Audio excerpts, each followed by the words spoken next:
Russell, congratulations, new personal best and the win here at the 2025 Royal Victoria Half Marathon. Nice work out there. Can you take me through the race? Yeah, I had some friends doing the 8K, and they said it was a little bit windy coming back on Dallas, so that was always in the back of my mind in the first half of the race. But first half, I just worked with Chris Taylor, and we agreed to switch off leads every kind of 3-ish minutes, or just if someone was having a rough patch, we'd go in front. And we did that until about 9-10K, and then there's a bit of an uphill. I made a bit of a gap and then just kind of held it from there. And then the wind maybe wasn't as bad as the 8K, but coming back, you definitely felt it on the up part of Dallas.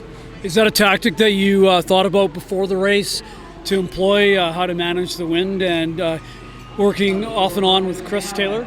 A little bit. I've raced the TC 10K here before when it's been really windy, so I'm familiar with what it feels like coming off Dallas. But if someone was with me, I would be like, yeah, let's switch leads every once in a while. But there was enough of a gap that I just had to push through. 65:38, I believe, is your personal best, right around there? Yeah, I think it was 65:53, I think, in Edmonton. So that was a month and a half ago. Yeah, so happy to improve on that by 30 seconds here.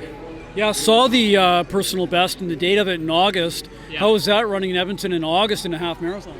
It wasn't that bad. It was, I've been in Kelowna, training in Kelowna for the summer. That's where we live now. And it obviously gets hot there, so it felt nice and cool in Edmonton. Yeah. What do you have coming up next? I was debating doing a marathon at the end of the year here, but I might just call it a season here. I would like to run a marathon next year, though. Yeah, maybe Vancouver. Were you thinking, you said end of year, were you thinking Valencia by chance? No, I was not thinking Valencia, but who knows, maybe. Well, you want a personal best, don't you? Exactly, yeah. I might get spit out the back in the first kilometer. Yes, you would. Where were you thinking of racing at the end of the year?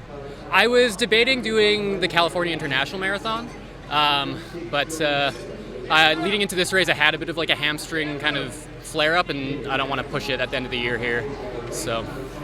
Hey, very cool. You're wearing a pair of Brooks racing shoes. Brooks is a sponsor of the event. Yes. What model are these? These are the Hyperion Elite 5. I think that's the version. Shout out JJ. JJ, the Brooks rep. Correct, yes. He at the place that I work, he stops by every once in a while. He's a good guy.